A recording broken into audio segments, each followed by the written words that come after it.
wabarakatuh. Perkenalkan, nama saya Regita Puspitasari dari Prodi Akuntansi 20E. Pada video kali ini saya akan menjelaskan materi mengenai konsep motivasi. Konsep motivasi adalah bab 7 dalam perilaku organisasi.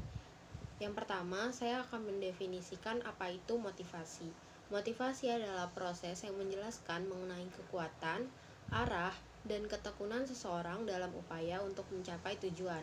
Nah, kekuatan itu apa sih? Kekuatan itu menggambarkan seberapa kerasnya seseorang dalam berusaha. Nah, selanjutnya ada teori-teori awal mengenai motivasi. Teori yang pertama, ada 4 teori mengenai motivasi pekerja. Yang pertama adalah teori hierarki kebutuhan. Hierarki 5 kebutuhan dari Abraham Maslow mengatakan kalau misalnya ada yang pertama rasa aman, sosial, penghargaan, dan aktualisasi diri. Apabila setiap kebutuhan yang lebih besar terpenuhi, maka kebutuhan berikutnya akan menjadi dominan. Nah, selanjutnya ini di dalam teori hierarki kebutuhan terdapat 3 pengertian lainnya atau 3 faktor lainnya, yaitu urutan kebutuhan yang lebih tinggi. Misalnya kebutuhan yang terpenuhi secara internal, misalnya sosial, penghargaan, dan aktualisasi diri. Yang kedua adalah urutan kebutuhan yang lebih rendah, yaitu kebutuhan yang terpenuhi secara eksternal, misalnya kebutuhan fisiologis dan rasa aman. Yang ketiga adalah aktualisasi diri. Aktualisasi diri adalah dorongan yang membentuk seseorang untuk menjadi apa yang dia inginkan. Selanjutnya ada teori X dan Y. Teori X memiliki asumsi bahwa para pekerja tidak suka bekerja, malas, tidak menyukai tanggung jawab, dan harus dipaksa untuk mengerjakan sesuatu. Selanjutnya adalah teori Y. Teori Y memiliki asumsi bahwa para pekerja suka bekerja, kreatif, dan mencari tanggung jawab, dan dapat menyodorkan diri sendiri dalam melakukan pekerjaannya. Nah, yang ketiga ini ada teori 2 faktor. Teori 2 faktor adalah suatu teori yang mengaitkan faktor-faktor intrinsik dengan kepuasan kerja dan menghubungkan faktor ekstrinsik dengan ketidakpuasan kerja, yang disebut juga sebagai teori motivasi murni. Nah, dalam teori motivasi murni ini ada beberapa faktor murninya, seperti faktor kebijakan dan administrasi perusahaan, serta gaji pokok yang ketika memadai dalam pekerjaan akan mampu menenangkan pekerja. Ketika faktor-faktor ini memadai, pekerja tidak akan tidak puas. Selanjutnya adalah teori kebutuhan McClelland. Adalah suatu teori yang menyatakan bahwa pencapaian, kekuasaan, dan afiliasi adalah 3 kebutuhan penting dan dapat membantu dalam menjelaskan motivasi.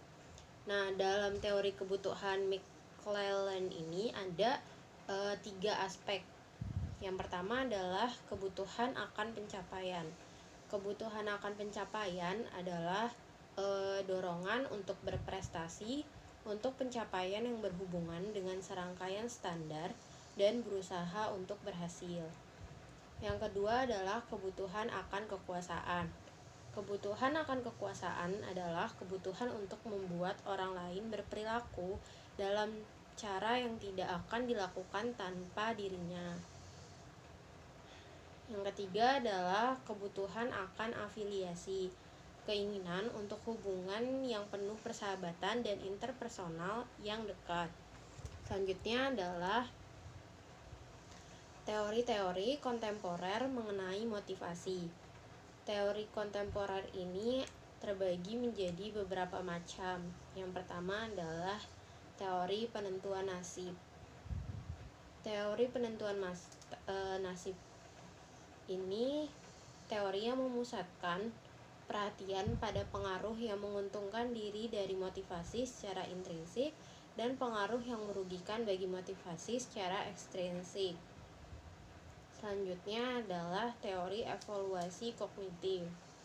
Suatu versi dari teori penentuan nasib sendiri yang berpegang teguh pada pengalokasian imbalan secara ekstrinsik atas perilaku yang sebelumnya telah memperoleh imbalan secara intrinsik yang cenderung pada penurunan keseluruhan tingkat motivasi seorang individu.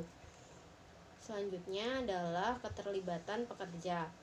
Di dalam keterlibatan pekerja ini, investasi atas fisik, kognitif, dan energi emosional pekerja ke dalam kinerja. Misalnya ketika para manajer yang bekerja dan para sarjana menjadi tertarik dengan memfasilitasi keterlibatan pekerjaan. Selanjutnya adalah teori penetapan tujuan. Suatu teori yang mengatakan bahwa tujuan yang spesifik dan sulit dengan umpan balik akan mengarahkan pada kinerja yang tinggi. Selanjutnya adalah mengimplementasikan penetapan tujuan. Yang pertama ada manajemen berdasarkan tujuan. Suatu program yang meliputi tujuan secara spesifik ditetapkan secara partisipatif dalam suatu periode waktu yang eksplisit dengan umpan balik atas perkembangan tujuan. Yang kedua adalah teori penguatan. Teori penguatan adalah suatu teori yang mengatakan bahwa perilaku merupakan fungsi dari konsekuensinya. Selanjutnya adalah behaviorisme. Behaviorisme adalah teori yang berpendapat bahwa perilaku akan mengikuti stimulus dalam suatu hal yang secara efektif yang secara relatif tidak terpikirkan. Yang kedua adalah teori pembelajaran sosial. Teori pembelajaran sosial adalah suatu pandangan yang dapat kita pelajari baik secara observasi dan pengalaman secara langsung. Yang ketiga adalah keadilan distributif. Keadilan distributif ini keadilan yang dapat dirasakan baik jumlah maupun alokasinya. Alokasi penghargaan di antara para individu, keadilan prosedural, keadilan yang digunakan untuk menentukan distribusi penghargaan. Selanjutnya adalah keadilan informasi. Keadaan di mana pekerja diberikan kebebasan yang jujur dari sebuah keputusan keadilan interpersonal. Keadaan di mana pekerja diberlakukan dengan rasa hormat dan bermartabat. Yang kelima adalah teori ekspektansi. Teori yang menyatakan bahwa kekuatan kecenderungan kita untuk bertindak dengan cara tertentu tergantung pada kekuatan ekspektansi terhadap hasil dari tindakan itu dan ketertarikan individu kepada hasil tersebut.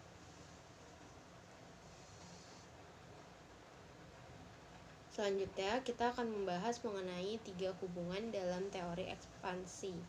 Yang pertama adalah hubungan upaya kinerja probabilitas yang dirasakan oleh individu yang mengarahkan sejumlah upaya yang diberikan akan mengarahkan pada kinerja. Yang kedua adalah hubungan kinerja dengan imbalan.